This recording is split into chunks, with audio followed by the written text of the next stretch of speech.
Tweet Tweets, welcome to my travel vlog. Today, I'm taking you on an unforgettable journey through my two stunning destinations, Milan, Italy and Switzerland. From the chic streets of Milan to the breathtaking Swiss Alps, get ready to explore the perfect blend of fashion, culture, and nature only here on Beyond Candid.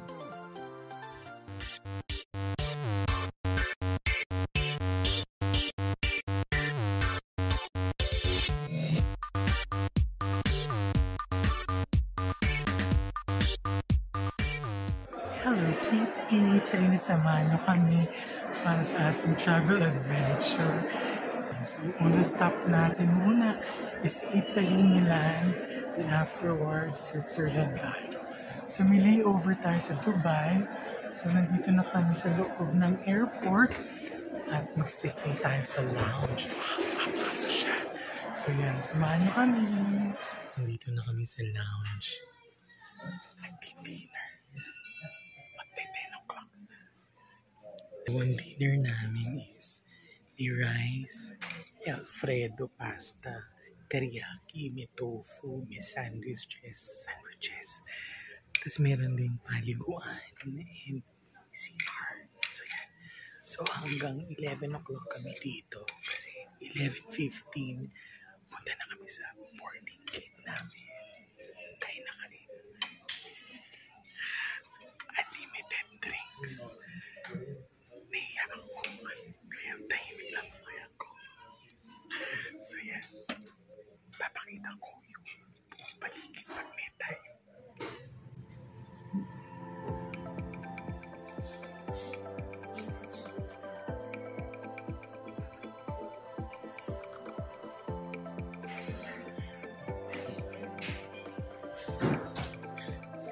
So ayan, katataas lang namin sa lounge. So, papunta na kami sa aming gate 115. So, yan. It's almost 11:15, which is our boarding time. So, yan. Ito, itsura ng airport pag magbabaling araw.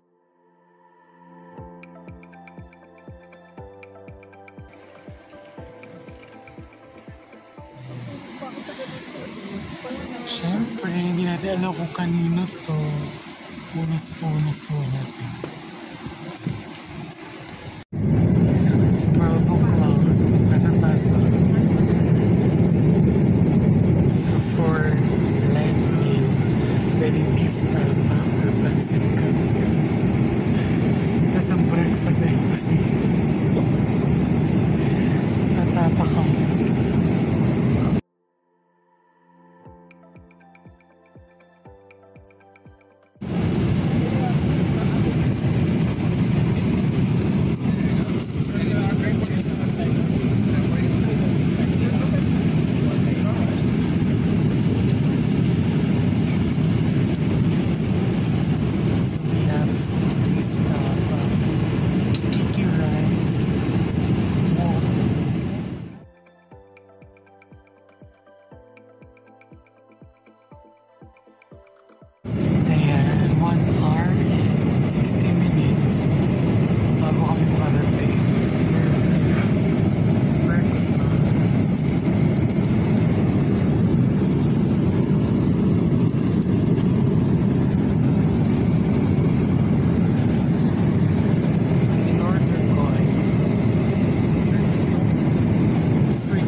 Sa Dubai, connecting to Milan.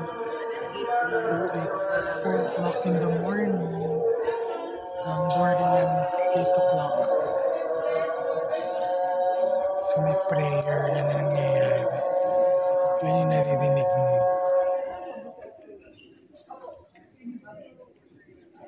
So wala pa masyadong tao sa airport.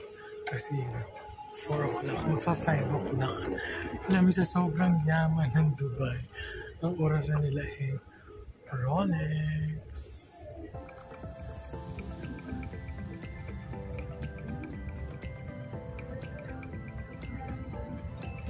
May turo niya Rolex.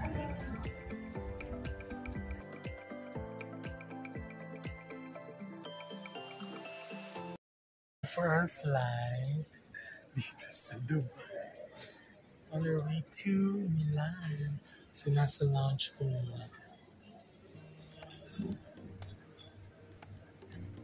Yun?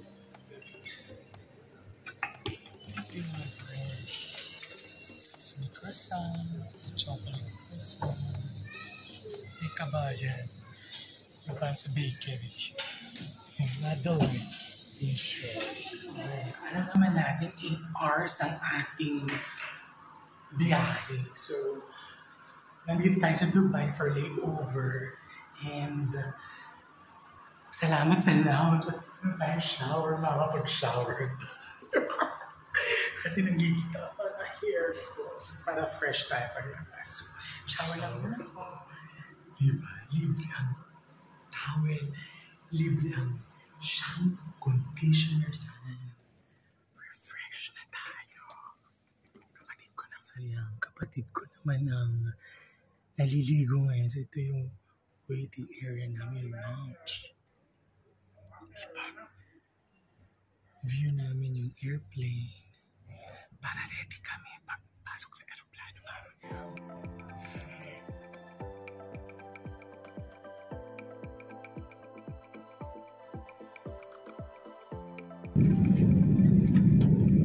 Ayan, on our way to Milan and we're having our lunch. Kanina nag-snack. So, pinagpilian yung pineapple or yung ano ba yun? Pineapple or yung spinach. Toasted beef brisket. So, ngayon is beef and chicken. The whole itinerary, the whole trajet. I think like 20 hours, no? Something like that. So we're Hope you have your here. umbrellas. And today we start our wonderful trip with you. So 6 days I will be with you and will do all my best for you to be satisfied and to be happy with us. Okay, so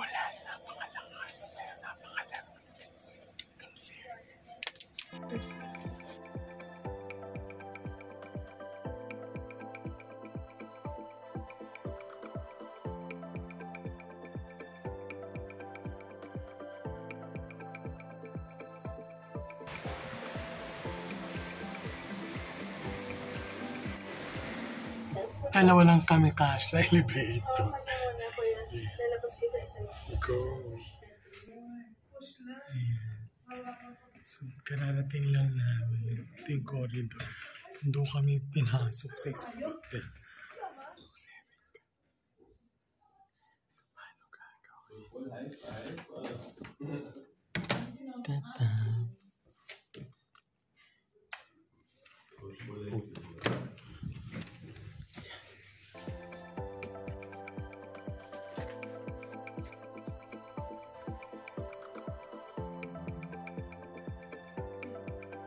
So, dinner na namin today. And nagulat ako sa tubig. Sabi ko lasa. Yung pala, may sparkling at flat water sa siya.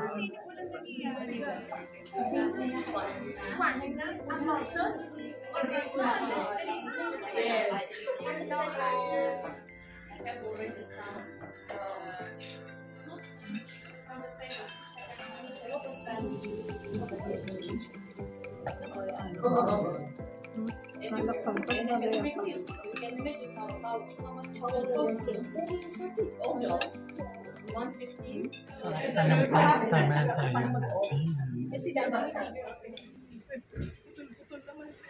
Ito kami sa supermarket near our hotel to check for kung ano mga bags. So, this is 24 hours.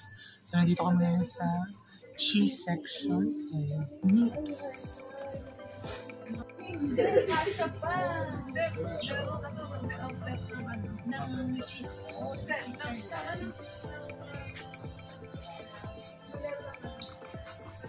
Good morning! Day 2 na po tayo dito sa aming Italy, Switzerland tour. So it's 5 o'clock, 6 o'clock in the morning. Magbe-breakfast na kami kasi aalis kami ng 9 o'clock para sa aming tour dito sa Old Milan. So yan, so nasa room kami ngayon and trivia lamang, ang tubig sa CR ay pwede niyong inumin. It's potable po, okay? Tapos, meron din po sa paliguan ng string.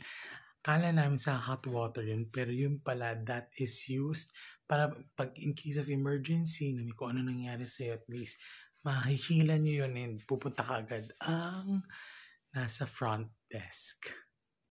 Tapos, today, October, November, December, autumn to winter nila yan. Kaya, normal lang daw talaga na umuulan dito sa Italy.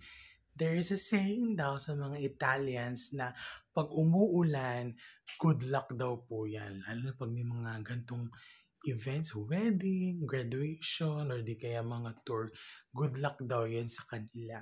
So medyo madilim pa sa labas, temperature is expected to be 16 degrees, kaya naka long sleeves tayo.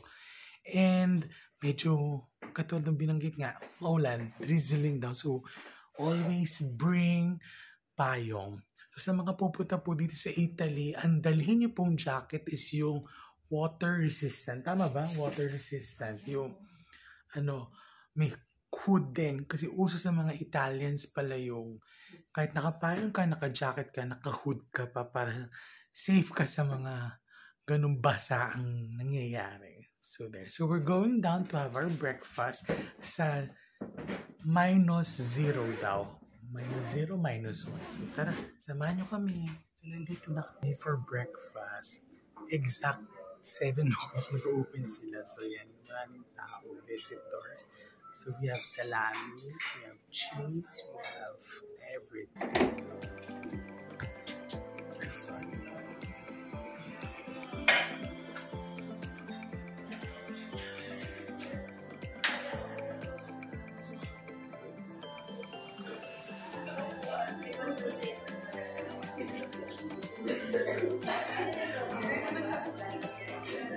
Kumakain ako. Ang bilis. Ang bilis ng mga Italians. Okay, maliit lang yung breakfast area. Madaling magpuno. So yan, may mga nakatayo na. Kain tayo.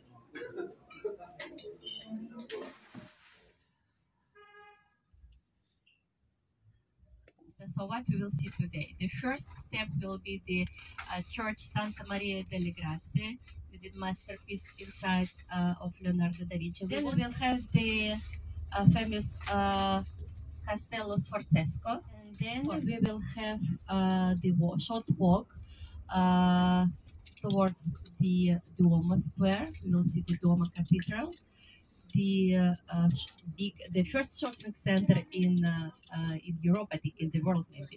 It's Galleria Vittorio Emanuele II, and then La Scala, and then the Vittorio Emanuele II. Then we will have a little bit of free time. After that, we will go for the lunch.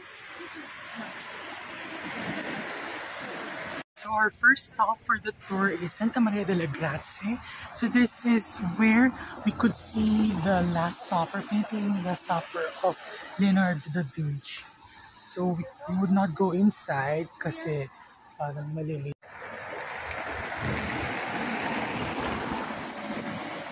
So nandito na tayo sa Santa Maria delle Grazie. So inside this church can be seen yung gawa ni Leonardo da Vinci na Last Supper. So hindi na kami makapasok.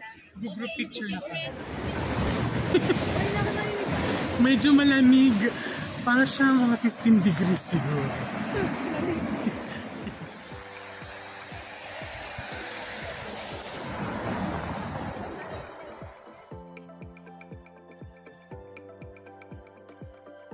Next stop, Sforza Castle, or also known as Castello Sforzesco. Sforza Castle is a historic fortress located in Milan, Italy, built in the 15th century by Francesco Sforza, Duke of Milan. The castle served as a military defense structure and a residence of the Sforza family. It features massive brick walls, towers, and a central courtyard. Over the centuries, the castle has undergone various renovations and today houses several museums and art collections, including works of Michelangelo and Leonardo da Vinci.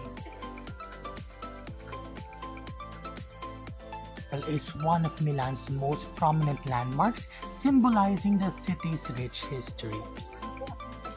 Ulan. So kanina yung pinuntahan natin is yung Palace Castel. Ngayon, Domo Square pupunta na, Cathedral. So, ring.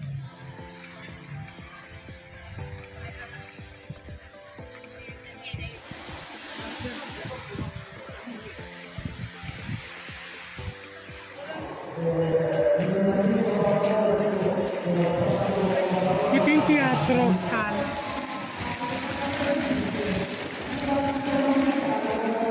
So we're now here at the Domo Square. So may rally, transports rally.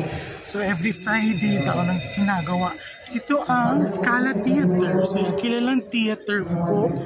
Magandang acoustic. So sabi ko kanina na maliit lang po sa labas pero malaki sa loob.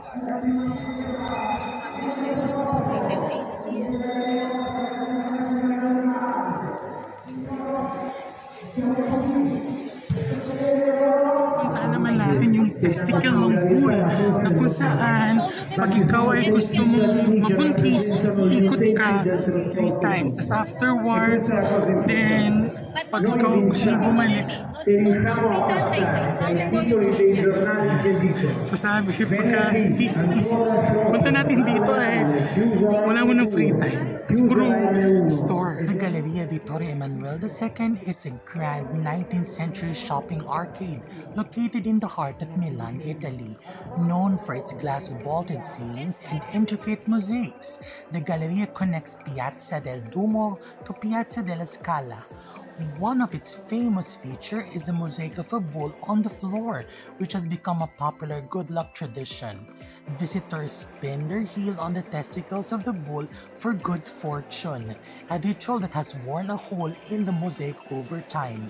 The Galleria is a prime destination for luxury shopping and dining. Umiikot ang mga tao sa bull. So sa sobrang dami na umiikot, nawala na yung testicle ng bull. Butas na yan.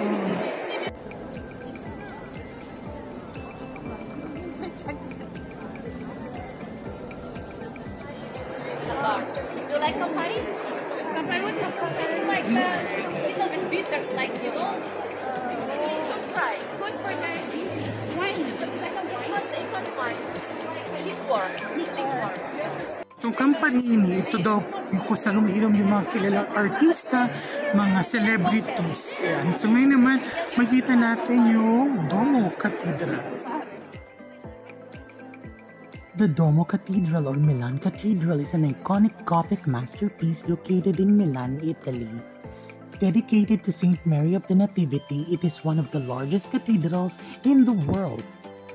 Known for its ornate facade, intricate spires and statues, including the Golden Madonna at the top, the Duomo is a symbol of Milan's religious and architectural heritage. Ang dami nga, palapag.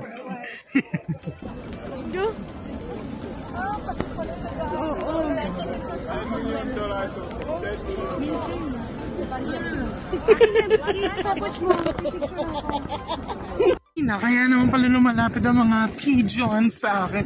May isang black guy. Doon mga pakain, nagtatapon siya. So ito yung cathedral. So hindi na kami nakapasok kasi kailangan ng ticket at sobrang haba ng pila. So limited time lang tayo. So we're going to Goyard. Ayan, pinangalan ko na Goyard. 10-minute walk daw siya. Kasama namin si tour guide. Nag-research siya. No choice. Hermes! May Hermes tayo dito.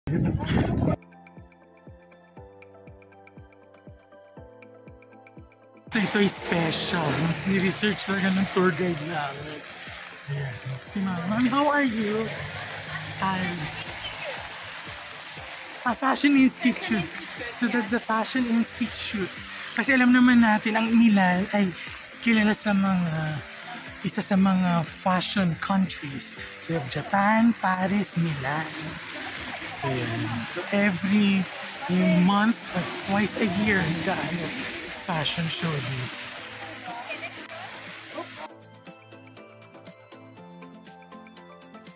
Mga eskinita, may Gucci tayo, Patek Philippe, tapos yan.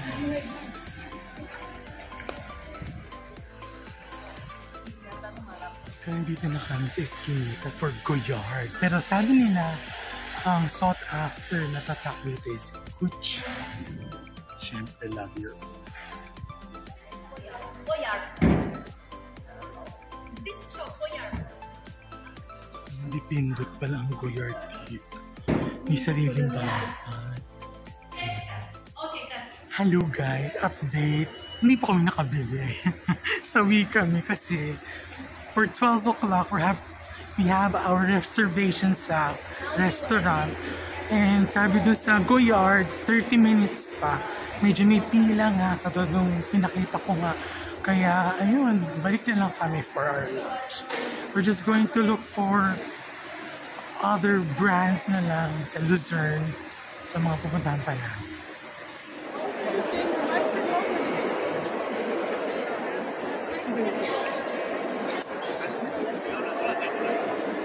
So itong astronaut pa lang ito yung binalita na gawa ng Prada para isusot ang mga astronauts nila.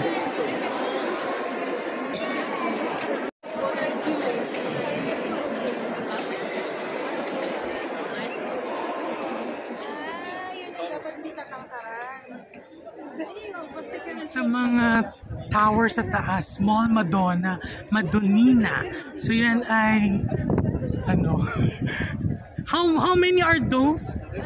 Around 4,000. 4,000.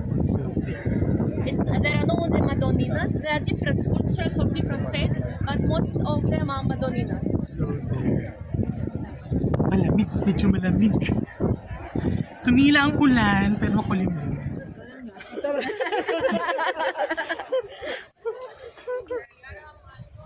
Nakikita natin kanina is map of Milan.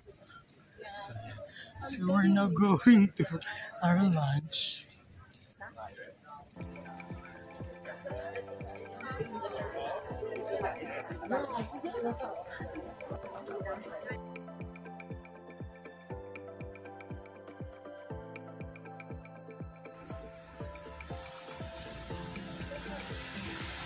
Kami inagi. Hello.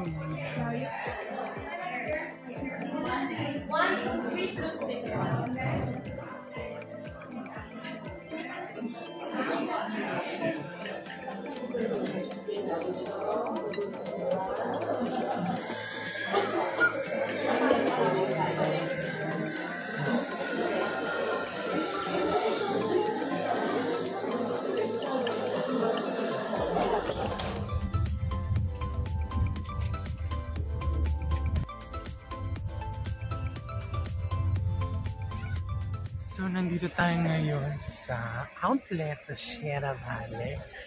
And nandito daw yung mga mura. Ewan ko lang kung totoong mura. Mura mga bilihin. So, we're going to register first para sa tax refund.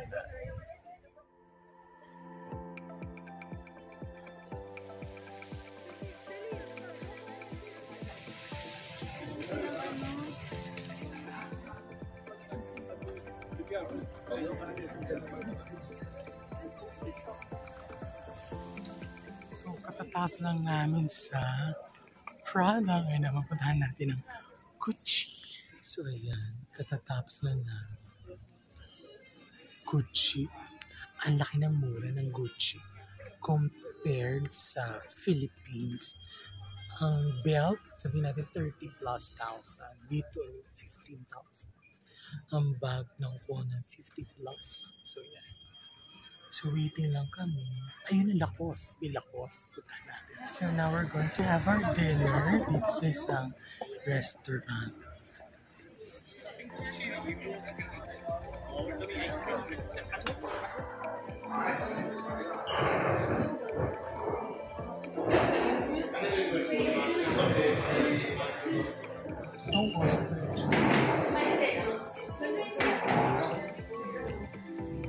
Okay na kayo.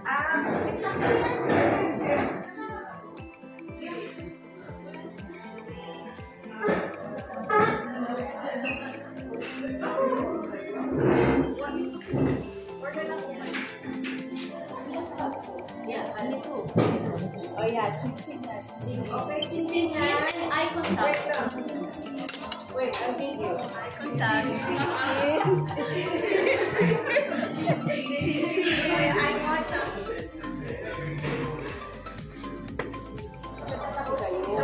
Wala ko si Dan kay Apal. You're lucky today. You're lucky today. I know, right? So we just got back sa room namin and bumaba na rin kami para bumili ng mga pasalubong. We have chocolates and some Italian goodies na pampasalubong. So, yan. We had our dinner sa Reservoir yata yun. Revoir yata. Masarap, medyo fusion of everything. So, yan. So, mag-impake na po tayo para ready to go tayo. Next on Beyond Candid, our continuation in our Milan and Switzerland adventure.